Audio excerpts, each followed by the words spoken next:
Welcome back, everyone. What would happen if war breaks out tonight between the United States, Iran, and Israel? It is one of the most chilling questions in current global geopolitics, not just because of the immediate human cost, but because of what such a war would mean for the Middle East and the entire world. In the tense standoff unfolding now, decades of simmering mistrust, strategic competition, proxy fights, and military posturing have brought these nations to a point where even a single miscalculation could trigger open hostilities. This script walks through a hypothetical scenario grounded in real-world military assets, strategies, political motives, and past engagements to explore how a major clash might actually unfold. If the war that so many fear begins tonight, the modern confrontation among the United States, Iran, and Israel did not emerge overnight. It is rooted in a complex interplay of historical conflicts, regional ambitions, deep ideological divides, and repeated rounds of escalation and deterrence. At its core are Iran's ambitions to expand its influence across the Middle East, Israel's determination to prevent Tehran from acquiring a nuclear weapon, and the United States' pursuit of both regional stability and the protection of its allies. Yet this dynamic has proven volatile. Iran has influenced or armed groups across Iraq, Syria, Lebanon, and Yemen. Israel has carried out multiple strikes, both overt and covert, on Iranian targets, and the United States has periodically threatened or employed force in response to Iranian actions or provocations. Wikipedia +1 to imagine war breaking out tonight. We must start with what breaking out would actually look like. Unlike the sudden, explosive onset of past conflicts like Pearl Harbor or the start of the Iraq War in 2003, a war involving these three powers would likely begin with an escalation phase, a series of attacks, miscalculations, and rapid responses that draw in each nation in turn. In such a scenario, the opening moves would probably come through aerial and missile strikes, naval engagements, and cyber operations, rather than immediate full-scale ground invasions. In recent months, tensions have risen dramatically. A senior Iranian Revolutionary Guard commander warned that Iranian forces are on high alert and ready to act as U.S. warships, including aircraft carriers, move into regional waters. At the same time, Iran has declared that any military strike against it of any scale would be treated as an act of all-out war. The United States, for its part, has bolstered its military presence with aircraft carriers, fighter jets, missile defense systems, and intelligence assets in the region, while repeatedly emphasizing deterrence. Any clash tonight would almost certainly reflect these postures. Iran ready to counter the U.S., ready to respond, and Israel prepared to defend itself and potentially preempt further threats. AP News Reuters, the first strike in a sudden outbreak could come from airspace. Israel, which has long prioritized preventing Iran from developing nuclear weapons, has a history of conducting preemptive airstrikes on Iranian targets. Most notably, in October 2024, Israeli forces launched a multi-phase operation targeting Iranian nuclear facilities, radar sites, and missile defenses. Operations that both Israel and outside analysts describe as significant tactical blows to Iran's air defense network and nuclear infrastructure. If war begins tonight, Israeli Air Force jets equipped with precision munitions could be the first to launch airstrikes, targeting Iranian military bases, ballistic missile launchers, command and control centers, and nuclear-related facilities. Adaptive planning and real-time intelligence would inform these strikes with the aim of crippling Tehran's ability to retaliate effectively. Wikipedia at the same time, Iranian air defenses, including long-range surfaced, where missile batteries would immediately activate. Missile defense units around major Iranian cities and military sites are designed to track and intercept hostile aircraft or incoming munitions, and these systems would be among the first to attempt retaliation against an Israeli aerial offensive. Iran's air force, though older and less advanced than Israel's, could also scramble fighter jets or deploy surface-to-surface missiles to strike back. Wikipedia: any Israeli strike of this magnitude would almost certainly draw a rapid Iranian response. Rather than waiting for West Jerusalem or U.S. command to act, the Iranian Revolutionary Guard would likely order a volley of ballistic missiles and armed drones toward Israeli military bases and strategic infrastructure.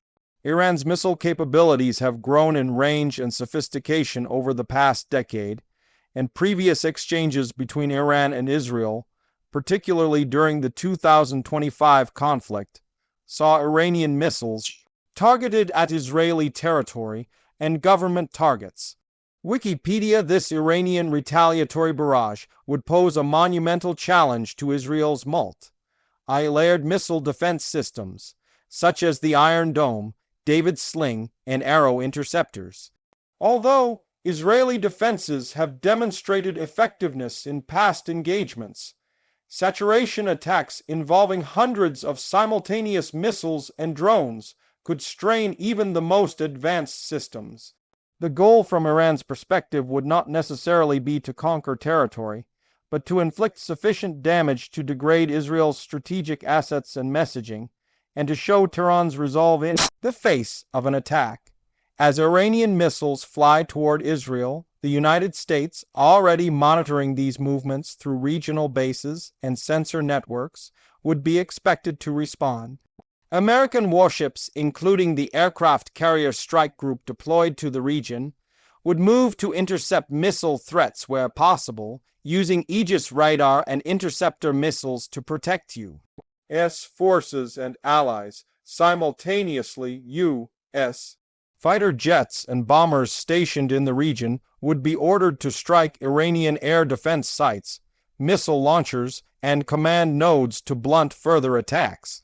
It is at this stage that the conflict would likely transition from a limited exchange into a broader regional war. U.S. military doctrine emphasizes force protection and strategic deterrence, meaning that once U.S. assets or personnel are directly engaged, as they would be if Iranian missiles threatened carrier strike groups or bases in Saudi Arabia, Qatar, or Kuwait, Washington would be compelled to escalate its response to protect forces and deter further aggression. Medium within hours, the battle space would expand dramatically. In addition to air and missile engagements, cyber warfare would come into play. Both Iran and Israel and the United States possess advanced offensive and defensive cyber capabilities. Critical infrastructure, such as power grids, communication networks, and military command systems, could be targeted by malware and denial-of-service attacks. Cyber operations are increasingly an integrated part of modern warfare, and an all-out confrontation between these nations would almost certainly include significant cyber elements. Furthermore, proxy forces, non-state actors aligned with Iran, would likely be invited into the fray. Groups such as Hezbollah in Lebanon, militias in Iraq and Syria, and even Houthi rebels in Yemen have been involved as proxies in past conflicts involving Iran. Though some have tried to step back from direct participation following ceasefire efforts, the pressure of a direct war could quickly bring these groups back into active engagement, attacking Israeli or American targets where feasible. As the first 24 hours of war unfold, the global implications would become quickly evident. The strategic waterways of the Persian Gulf and the Strait of Hormuz, through which a significant fraction of the world's oil supply transits, could become contested zones. Iran might attempt to disrupt maritime traffic or threaten closure of the strait to increase pressure and leverage on global markets. Such moves would instantly send oil prices spiraling and cause turmoil in global trade. Foreign Affairs Forum international reaction would be swift. Countries dependent on Middle Eastern energy exports, as well as those with strategic interests in the stability of the region, would call for immediate de-escalation. European nations, China, and Russia would likely engage in diplomatic interventions, urging restraint and exploring cease-fire options to prevent a global economic crisis. However, once open hostilities begin and kinetic actions escalate, diplomatic channels become more difficult to leverage effectively. Over the next several days, combat operations could evolve into more prolonged engagements. Airstrikes may extend deeper into Iranian territory, targeting logistics hubs, airfields, and ballistic missile factories to degrade Tehran's ability to sustain long-range attacks. Israel would focus on eliminating further threats to its civilian centers and military assets, while the United States might coordinate combined air campaigns alongside Israeli forces, but with a broader strategic focus, including naval and land-based missile strikes against Iranian coastal and inland targets. Yet even as conventional military operations dominate these early phases, there would be persistent risks and unknowns that could transform the conflict unexpectedly. Intelligence analysts continue to monitor the potential use of chemical or unconventional weapons, disruptions in cyber infrastructure that could trigger unintended consequences, and escalation through misunderstandings or accidents. There is also the question of nuclear dimensions. While Iran is not believed to possess a nuclear weapon, its continued nuclear program and enrichment activities would become central in any discussion about long-term conflict resolution or escalation. Foreign policy, a major war could also draw in other regional powers. Countries like Turkey, Saudi Arabia, and the Gulf monarchies have strategic interests and alliances that might compel them to react, whether through military deployments, humanitarian support, or diplomatic pressure. If the war broadens, it may redefine alliances and realignments in the Middle East, with consequences lasting for generations. Despite these devastating prospects, analysts continue to explore scenarios in which the conflict remains contained or gradually de-escalates after intense initial exchanges. Some projections suggest a controlled confrontation, where both sides engage in periodic retaliation without full conversion to sustained wide-scale warfare. Cyber operations, localized strikes, and proxy engagements might continue indefinitely without a clear victor, resulting in a long-term cold or limited war that reshapes regional power balances. Roe Price in conclusion, if war starts tonight between the United States, Iran, and Israel, the world would likely witness a swift escalation from air and missile attacks into a broader conflict involving cyber warfare, naval engagements, proxy actors, and economic disruption. The first hours would be marked by rapid military exchanges, shifting strategies, and decisive moves to protect assets and assert power. As the smoke clears, the outcomes would reverberate globally, affecting geopolitics, energy markets, alliances, and the lives of millions.